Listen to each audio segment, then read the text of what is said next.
Well, my name is Paul Rodgers. I'm a British artist, but actually I think now I'm an Estonian artist probably. I've been in Estonia since the early 90s and been active as a sculptor and as a kind of...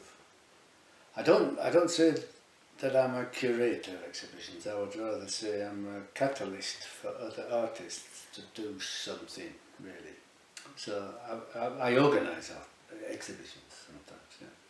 But mostly I try, when I have the time and the money, just to make art. And always I say, when people say, well, what do you do? I always say I'm a sculptor. But of course, if you have a look at what I have done in the last 20 years, then I've done videos and photographs and performances but somehow I think it's my experience as a sculptor that informs all those other things that I do, I think, really. Yeah. So yeah, I've been in Estonia for almost half of my life, and I have this place you can see is my home. I have children, which I can say changed everything, but generally speaking, I can say it's also been, having children was an extraordinary experience, and is an extraordinary experience that actually affects the reasons that I make art as well as the kind of art that I make, I think. So I think I've become a more thoughtful person from having children. Yeah. Miks tegutsenikuks hakkasite? Well, I think like most people, I think most people are artists, and when you're young, I think a lot of that creativity gets kicked out of you by the education system. But I had the blessing of having a father who every Sunday he used to have a motorbike, and he used to tie me on the back of the motorbike with him, with a big belt. And he used to take me into the city centre of my town that does have a very good art gallery and museum. And almost every Sunday we would spend time in this art museum. And there were one or two other very interesting history museums. But also on a Sunday he would take me into the countryside as well. Usually it was an excuse for him to have a pint of beer on the way back home, and I used to sit on his bike having a packet of crisps and he would be inside having a pint. But the truth is, he always encouraged me with art. But we used to have these funny dialogues. I can remember, he would always be pointing out how wonderful that painting is. Look at the details there. How is it done? And I would always be asking questions like, yeah, but why did the artist paint that? That was always my, I wasn't interested in how things are done. I was always interested in what things meant. And so there was this, and he couldn't answer those questions, of course, because he had no experience of art, really. He just respected it, I think. Yeah. So I can say that him, more than anybody, when I was very young, encouraged me, to be an artist. Really. And then it becomes kind of obvious, there isn't a choice, is there? Is there a choice? You don't get a choice, I think. It is what you are, and you have to accept it and then go along with it. Because if you fight against your own nature, I think it will make you very unhappy in the end. Kui kaua te olete kunstiga tegelenud? Well, it's a good question. Well, I think, I think that's a hard question, because like children make art, don't they? I was an artist when I was a child, of course, and then I had my art education that was making art and taking part in exhibitions. So it was I think it's a long time. I think I'm 71 years old, and I think probably 60 years old I've been consciously making art. 60 years I've been consciously making art. Yeah, but yeah, a long time, for sure. Yeah, but I can also say that this age, this years, doesn't make a difference really. I think it's art can be fresh. You know, there's a new exhibition just opened up in London of Van Gogh's paintings, and I remember seeing Van Gogh's paintings in Paris when I was 17, and it was one of the most amazing experiences of my life. And you look at Van Gogh's paintings, and they're extraordinary, and they're fresh, and they're still dynamic, and they, you know, have fantastic value in terms of, you know, in terms of art. I can understand why they sell for millions of pounds. You look around you, I don't have art on my walls. I'm uncomfortable living with art, you know, but I could live with a Van Gogh. You know, really I could. Kõik need on nüüd küünenud. See väiksem maja, siis see panik. It used to be totally empty. It's unbelievable, isn't it? So, almost, apart from these white sculptures, almost everything that's in the barn has been shown at some point in exhibition. Yeah. But I've never had the confidence to show these yet because they don't seem right to me. Yeah. But I spent ages making these things, but then.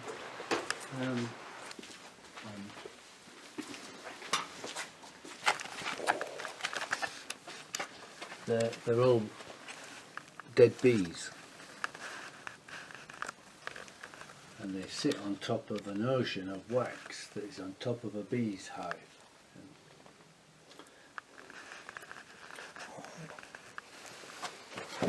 But the boat I found in there is you can tell it's handmade by a sailor. It's a copy of a Swedish boat, so it was quite a nice object in the first place. But,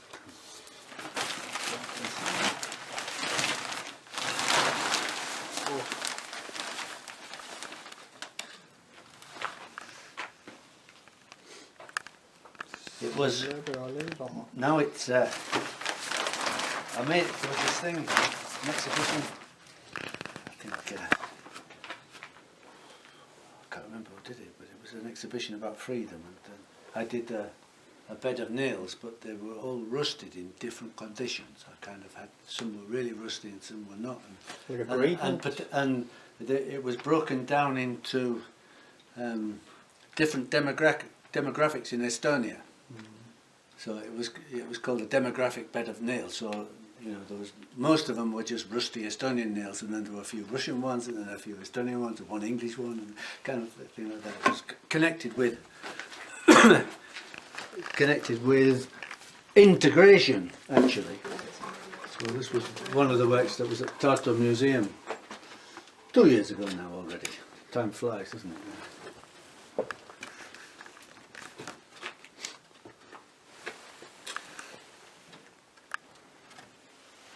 In the old days they would have called it träbänk, wouldn't they? But träbänk is actually this metal one.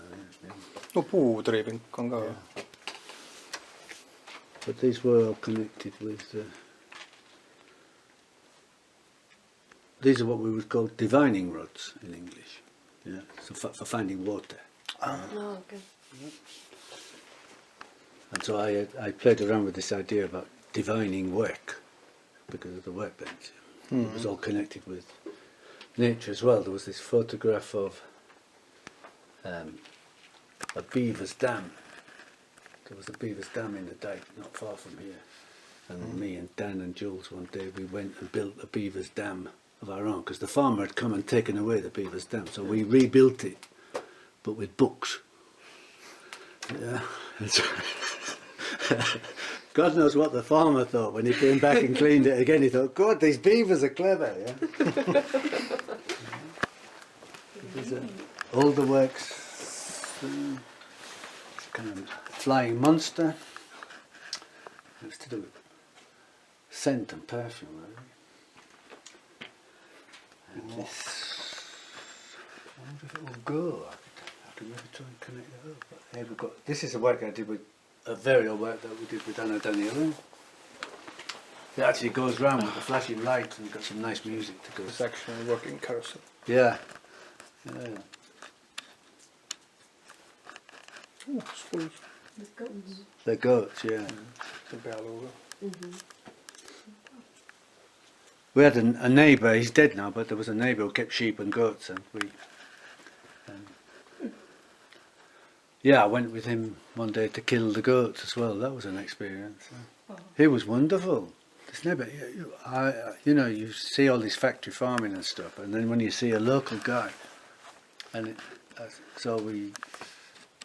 he put the goat on his knee, yeah, and this goat knew him and was, you know, feeling comfortable, and he was just stroking the goat, making it relax, and he had a very small knife, only the size of my fingernail, yeah, and while he's stroking this goat, he just did it in the neck, like that, and this goat just, bit by bit, the blood was flowing out, yeah, the blood was flowing out, and this goat just bit by bit went to sleep.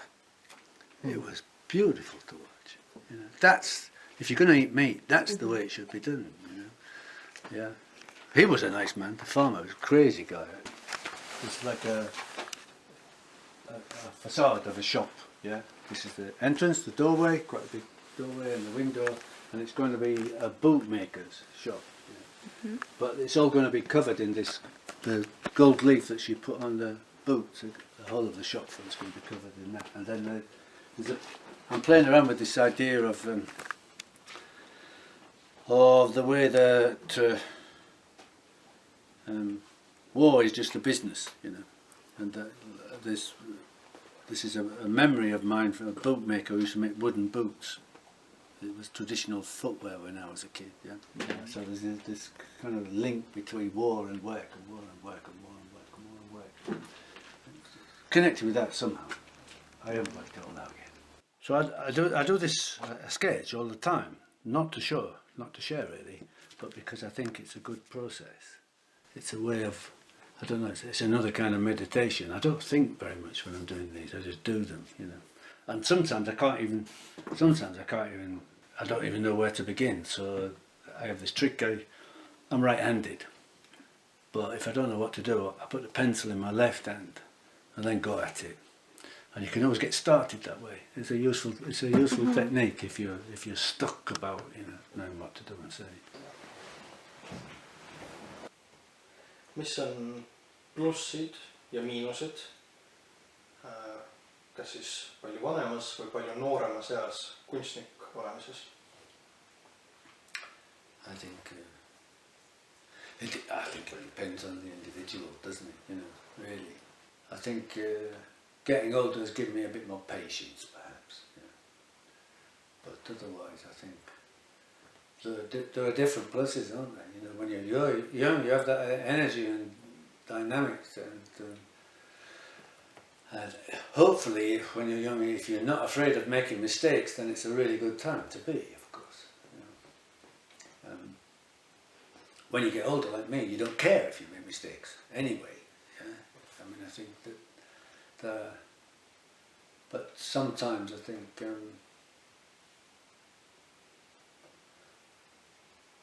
I think it's just a question of finding a kind of stability, really, that helps a bit later on in life. Although not always, I don't think, you know. Yeah. So it's not really an answer to that question, really, I suppose.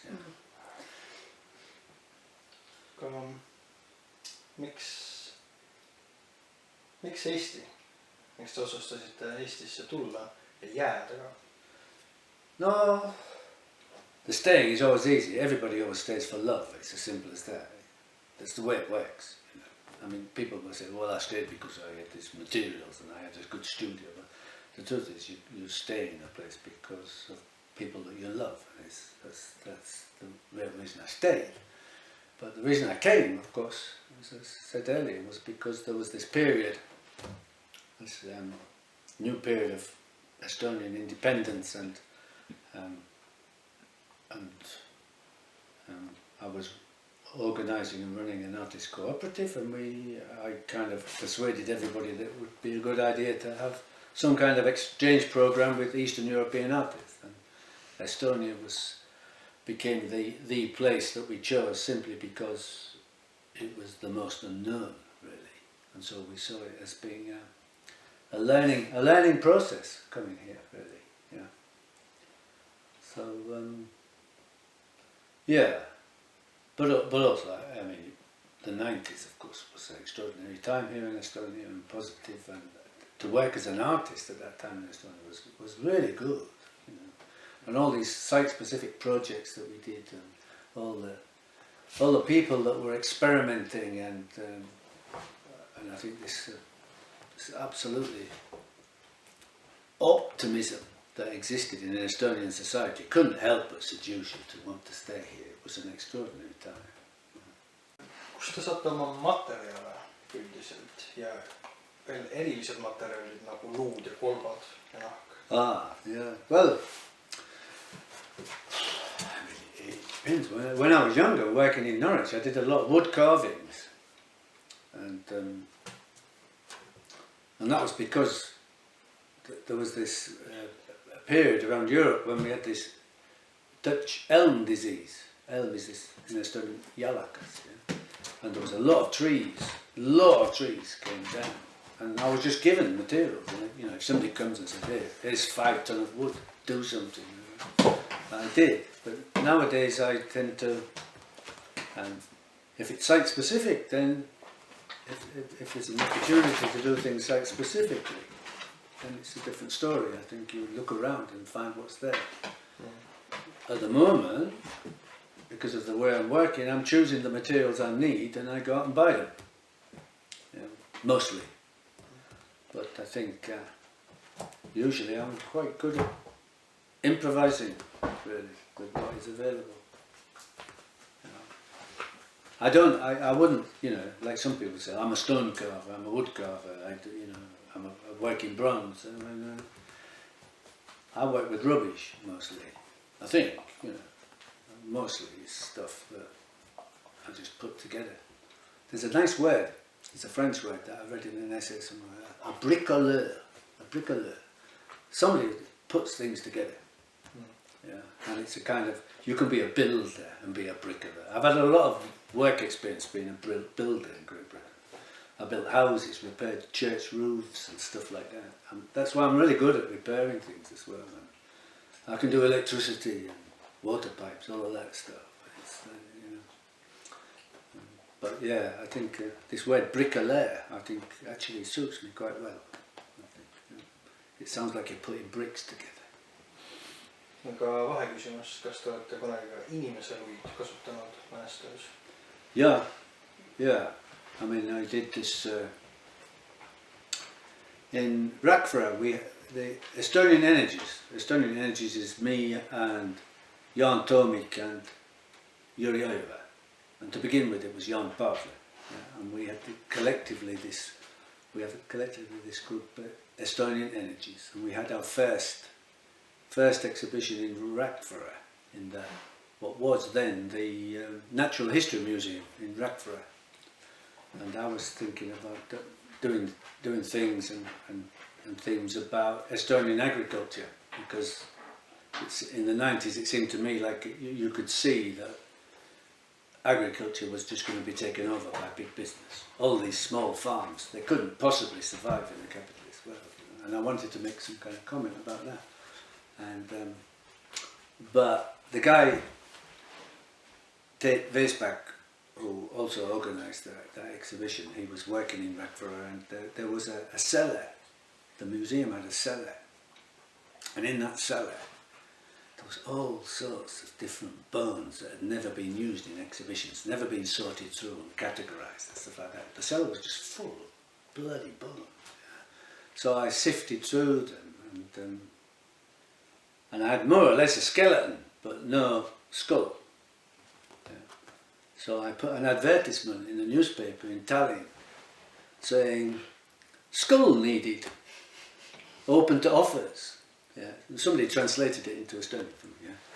I got a telephone call, and then somewhere in Narva Mante in Tallinn, I went into this apartment block, down these corridors, knocked on this door, and this guy answered the door, and clearly he'd just come out of prison or something, you know, shaved head, tattoos everywhere. And I said, I've come for the skull, you know, and he brought out a really nice skull, human skull. You know, and so I said, how much do you want for it? And he said, 6 bottles of beer, the 6-pack. You know. So I had to go to the shop, get a 6-pack, and he gave me a skull. He'd probably just gone to a museum and stolen it, but I needed a skull. And then I made that skull into, I mixed it with barley and rye, and I made it into flour, and then I made it into bread, and then I did a performance with the bread in Rakvere, where I was a kind of waiter in a restaurant and offered people bread and jam around the audience. And I can tell you that everybody in the audience had a bit. Everybody wanted to eat a bit of. Everybody wanted to be a cannibal, you know.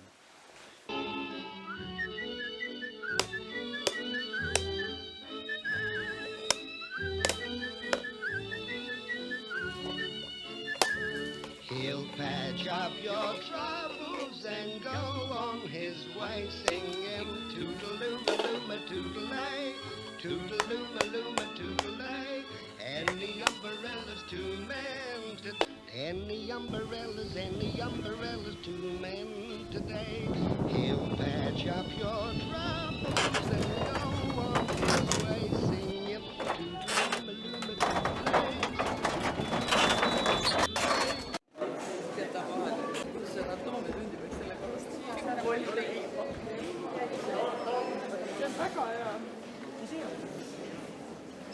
And so that was also related to somebody had said to me, these things stay in your head, you know, and ideas don't disappear, do they? And somebody once said to me, an Estonian's favourite food is another Estonian.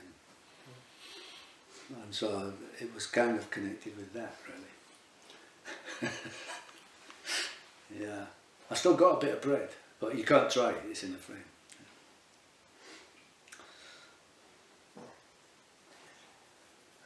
Milline on senini teie lemmikprojekt olnud?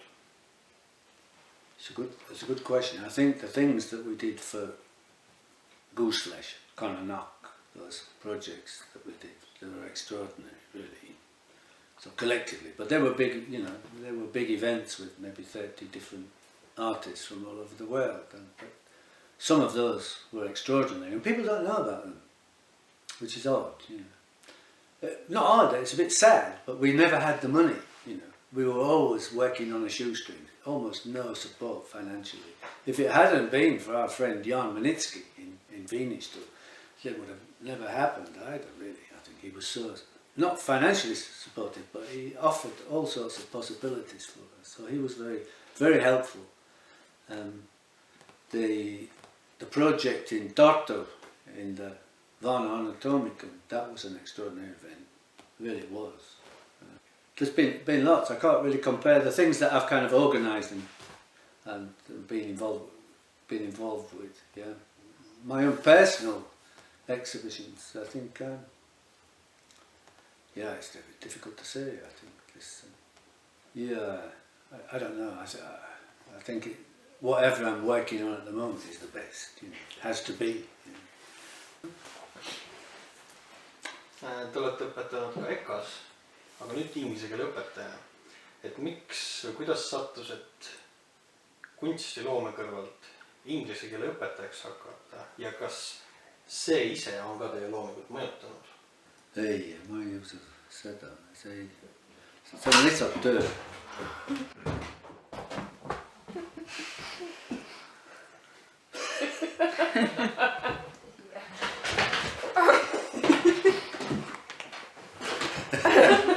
Mene, go on, go!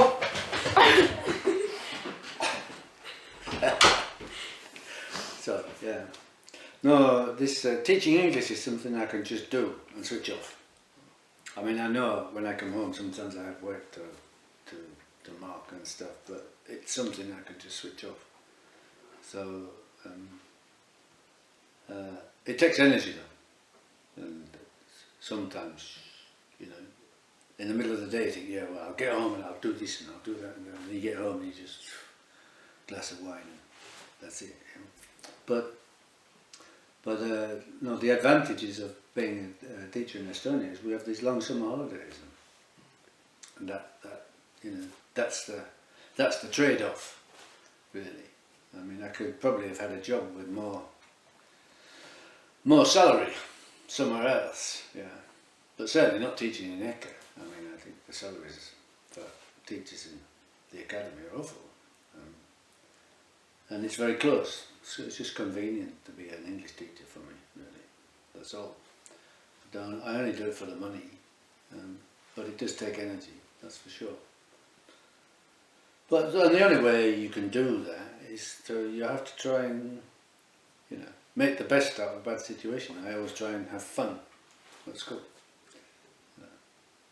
And that's how I manage to get through the day. Otherwise it would be an awful job to have, I think. Yeah.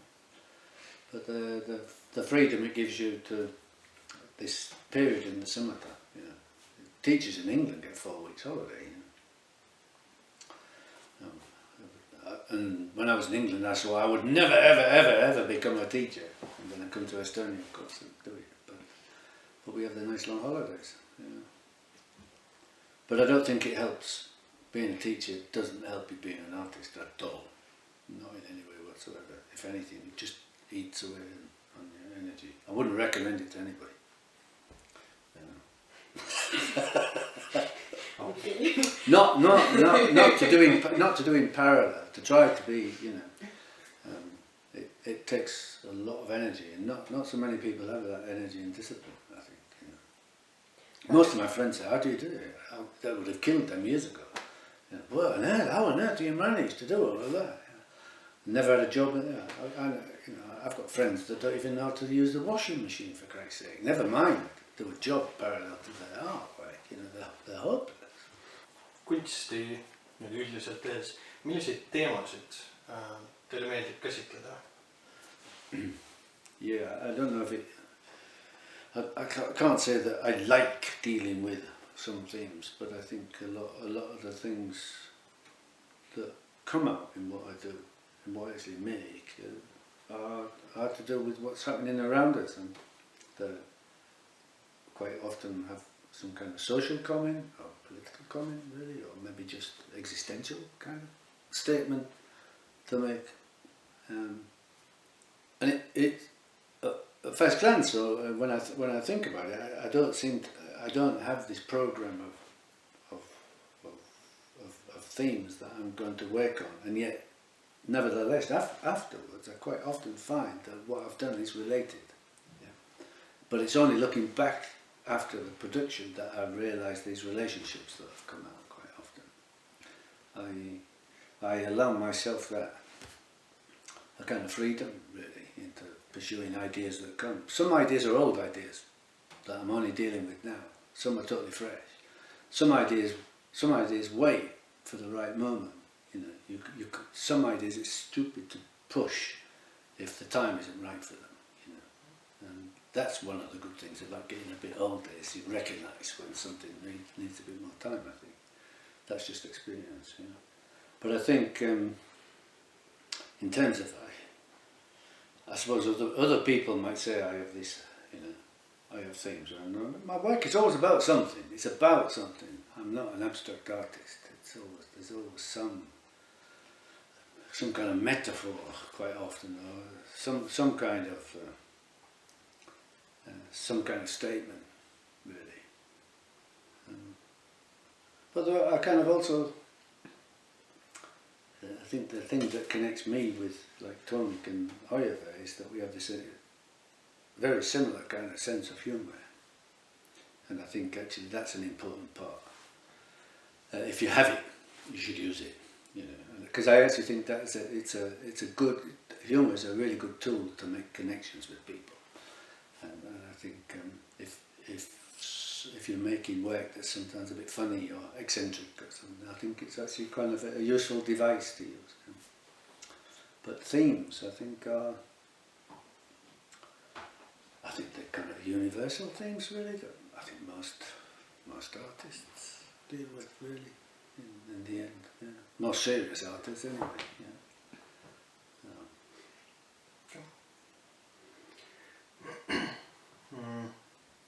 mis ja kes teid inspireerib? Yeah, my dog, my children inspire me. But that's for sure. I look at them and find them extraordinary. But I think what really inspires me most as I get older is I pay much more, now that I live in the countryside as well, I pay much more attention to nature and the different seasons and this idea of how transient life is, and yet how resilient, continuous it is at the same time. And so that's influenced some work of mine as well in the past. Some photographs that I've done, but inspired by really getting up every day in a place like this. I live in a little bit of paradise, it's just an extraordinary place, and it might be freezing in the winter, but it's still beautiful. And so I think it's hard not to have some kind of inspiration living here, really. On teil mingeid soovitusi või näpunäiteid kunstnikuks olemiseks? I think if you know that you're an artist, and you must already know that you're an artist. Otherwise, you wouldn't be here, I think. And if you know that, then the only advice I can say is never give up, no matter what the situation is. But also, what you need, what really is important, is and we've talked about this with my friends more recently, is that there is power in practice. You have to do. Now, sometimes too much thinking isn't good for you. Yeah. Sometimes just working all the time is not good for you. So you have to find this balance. But really, there's this. What will sustain you is actually doing, making, and that will give you everything that you need, better than money will ever do, better than anything else. This idea that you make, it supports this notion that you're an artist. It supports your identity. It's very hard to be a conceptual artist, in my opinion, and do nothing. At some point, there's got to be something there. I enjoy making. It's great for your, for your spirit. If nothing else, if there's a better word for it. But I think it's important not to give up. Always be making something. Always be doing something. But then have pauses. It's very difficult to do nothing. But I think it's it's like meditation, isn't it? There's times when you need to do nothing, really nothing, and remove yourself from all of that for a bit. But that's really quite difficult to do, especially when a lot of people are workaholics, aren't they? There's this idea, especially when you're young. Well, I've got to produce, I need this, I need that. But this, I think, some people have to, because art is a business to them. They've got galleries demanding, I need 12 paintings this month, get to work, and people do it. I know people like that who are very successful, but the galleries tell them how many paintings they need in a month, and I look at that and say, I don't want to be like that, I really don't.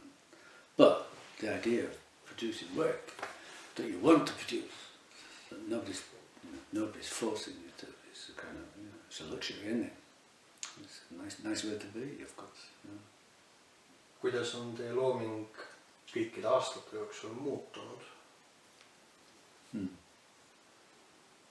think a lot of the stuff that I did in the early 90s was all carving work, because I really enjoyed the physicality of it, and so, but I think I've moved away from that, and although some work is still quite physical, but I think I think I've moved to the point where I just decide what the work of art needs. Whatever I'm working on, it tells me what I need to do, and I think that's kind of, for me, it's a kind of healthy position to be in. I think. Yeah, I think what has changed is there seem to be less and less opportunities for site-specific work at the moment, which, in actual fact, I've always got the best feelings out of, and I think that's connected with you know, it's almost impossible to make a living out of site-specific work, you know, unless you're Banksy, and now suddenly people are taking down walls with Banksy graffiti on and putting them in galleries. You know, how absurd! I mean, you know, but making work just for specific situations, knowing that you're going to destroy them after a couple of days, it's all going to be taken away and thrown away. There's something really refreshing about that, and there's that part of art that I really like. You know, not being materialistic about it. I think that for me is really quite important. Palun kirjeldage oma loomeprotsessi. Kas on visand, mõte, visand, töö või mis järjekorras? Yeah, well, I have a kind of process, and two different things. One is verbal. I write poetry or text, prose, and ideas often come from that. And I'm hoping maybe to try and produce a book of those, because I think they're quite interesting. I think for me they're quite interesting, and they say a lot about me. They're very personal. But then I also draw, and they're kind of very strange, surrealist, abstract drawings. But sometimes they could be sculpture. I can say, oh yeah, that's a potential sculpture. And sometimes I've done that from these sketchbooks that I've got. I've taken a thing and I've made it. And then sometimes just ideas just come, don't they? It's like quantum mechanics, you know. There's just these little balls of energy come out of nowhere, and then they disappear into nowhere as well, unless you grasp onto them. And some ideas are just like that; they just come from nowhere. And I'm sure, you know, Freud would say, "Oh no, it doesn't come from that; it comes from this and this and this." But it feels like they've just come out of the blue, and yet they're really, you know, they're really poignant and have some kind of, they demand to be work. But of course, you start a work and then it takes on its own life, doesn't it? Sculpture isn't something, you know, sculpture isn't something you say, I'm going to make this, and you design it. That's not sculpture, is it? That's something else. You know, sculpture, usually, when you begin to make something, takes on a life of its own. It demands, it compromises with you quite often, and I think that's healthy. It's hard work, but that's when it gets hard, isn't it? That's when art gets hard. You know, you've got all that energy, you make a start, and then woof, but yeah, it's not going right. Something's happening, and that's where the real work comes into it. And then you pass over that point, and then it's just done, isn't it? And then you can kind of enjoy it. But that you have that wonderful energy, really positive energy. It's like a love affair, isn't it? You know, you have that wonderful energy to begin with, and then then you've got to get over those. There are problems come up, and you've got to get over those problems in order to continue that relationship. And, you know, sculpture's a bit like that, really. I think it's a bit. Sculpture's a kind of love affair. Yeah. Milline on olnud üldine tagasiside teie kunstile ja kas te ise nõustute selle tagasisidega või tundub, et inimesed ei saa päris aru?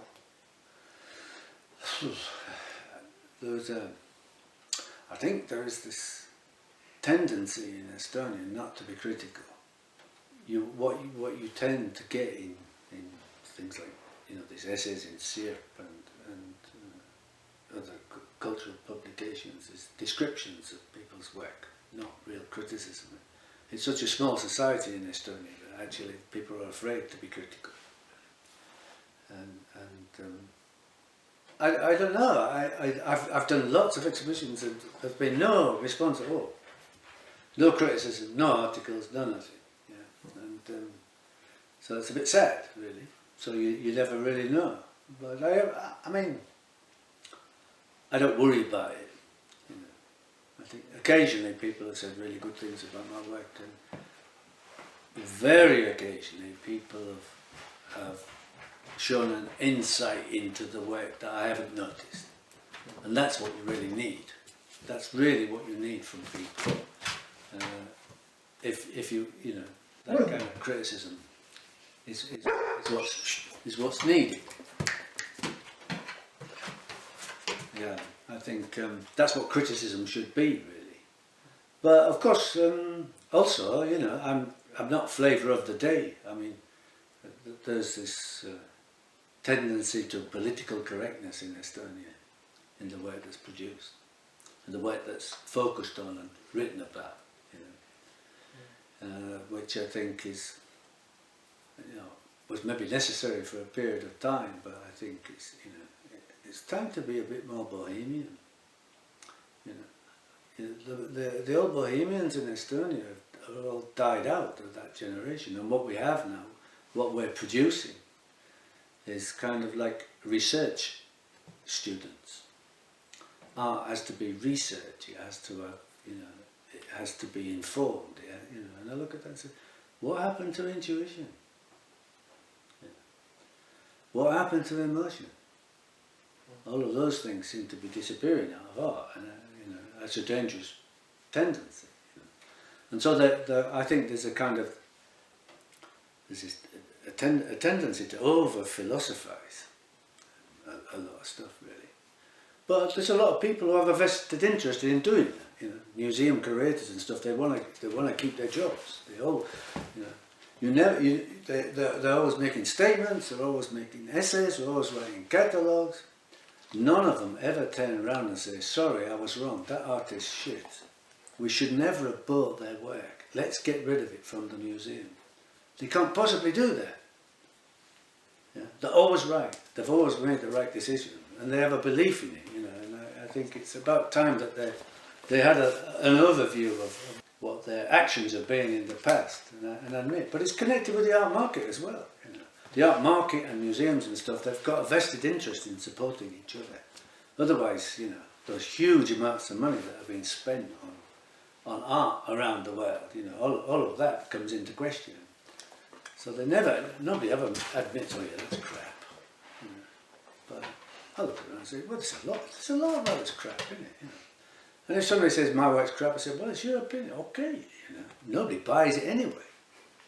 You know, so you know, you can't say that. I wouldn't say that I'm a professional artist in that sense. Art is my vocation; it's not my profession. You know, I don't do it to make a living. I do it because that's what I am. It sounds romantic, and it is. I'm a romantic person.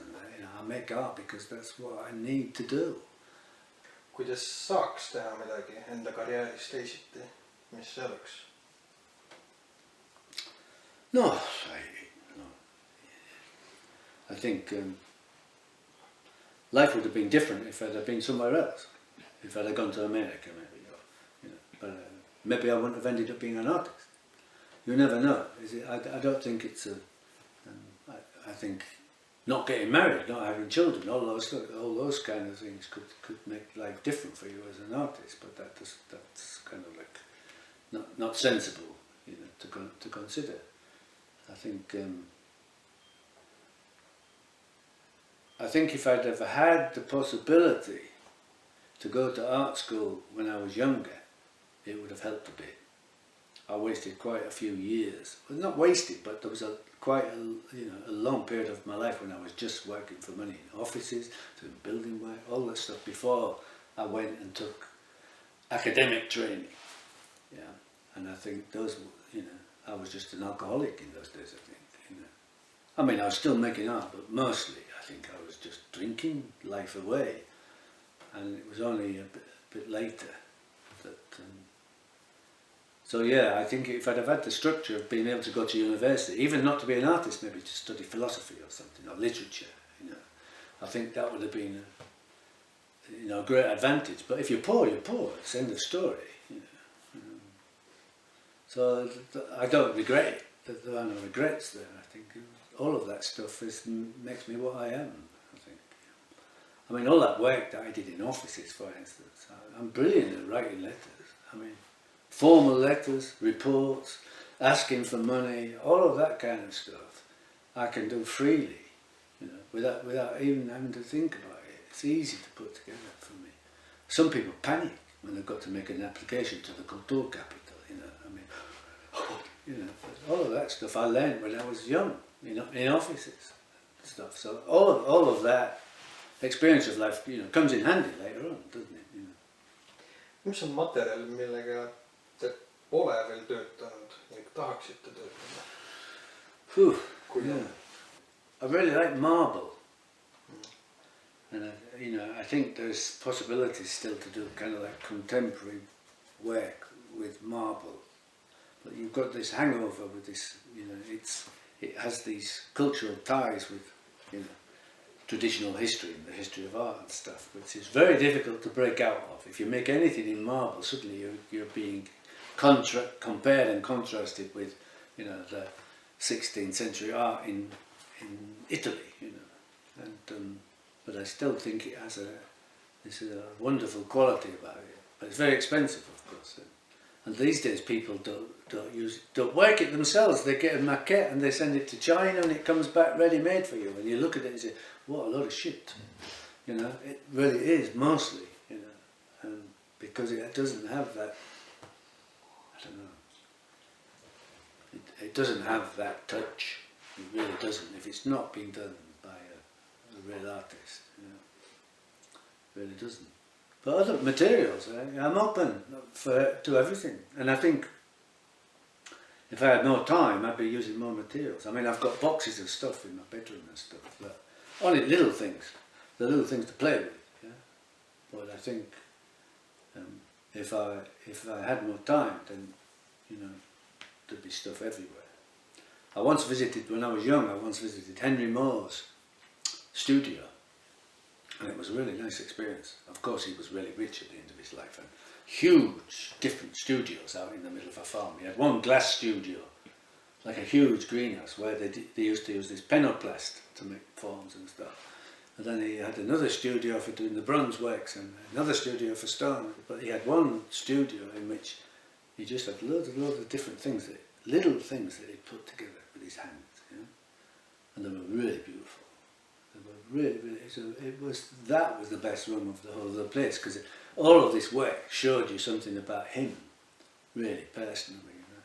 I think, I'd like more time to play with all sorts of different materials. Really, I think, of course, we're at the beginning of a revolution. Really, a new kind of revolution with artificial intelligence and 3D printing and all of that kind of thing. And I think, there's potential there. Artists always find a potential, but up until now, apart from superficial impression, I haven't seen anything good come out of it yet, which is a pity.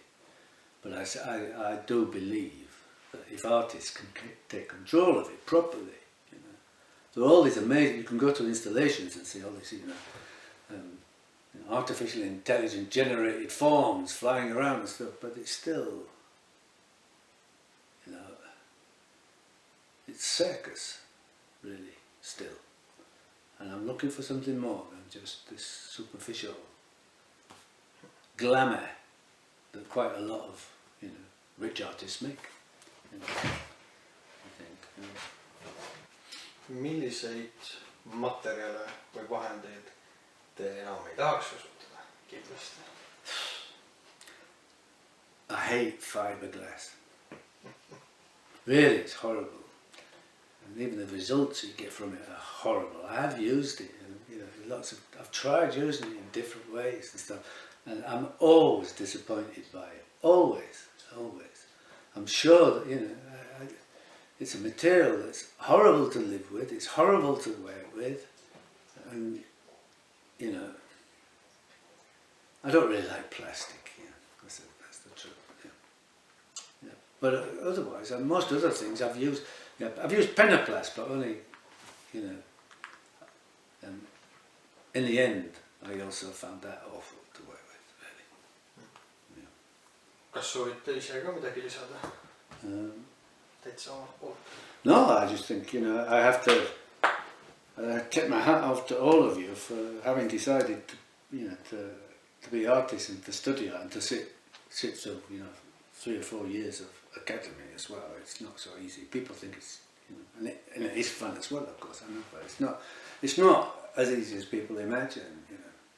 And also, the chances are, you know, I look at it this way, there's this idea, you know, this idea in higher education that somehow you study sculpture.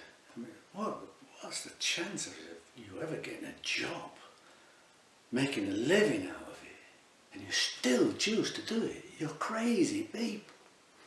But the world needs more and more crazy people, because we've got so many people who are fixed and narrow-minded and controlled. We need that craziness, you know, we really do. But yeah, I think, you know, I have a lot of respect for you to actually choose, you know, an area of study, an area of being that gives you no security whatsoever in the future. But that's kind of exciting as well, isn't it? Yeah. I think some things take time simply because of circumstances, not because of the amount of time they need, really.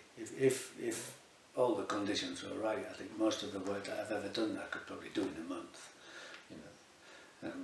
But I have teaching to do, children to look after, all that kind of stuff that gets in the way. This is just fundamentals in life.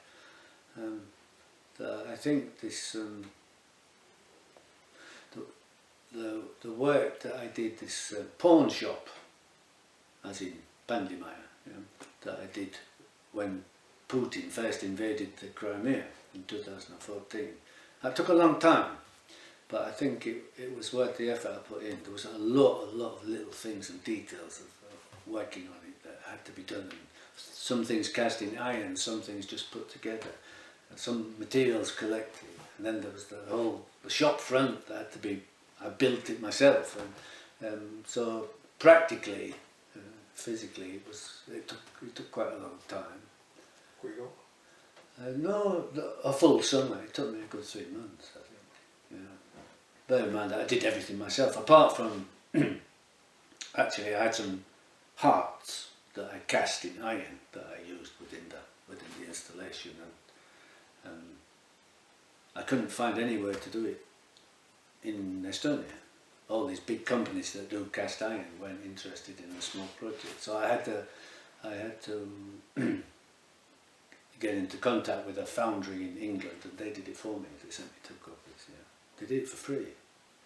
When I wrote to them and said I'm doing this artwork, and said I need 2 iron hearts, and so I said, you know, send me the bill, I'll gladly pay you. They sent me the work and said, you know, good luck with the exhibition. Nice, people are nice, aren't they? You know, that's not the first time that that's happened to me. You know, really. Yeah.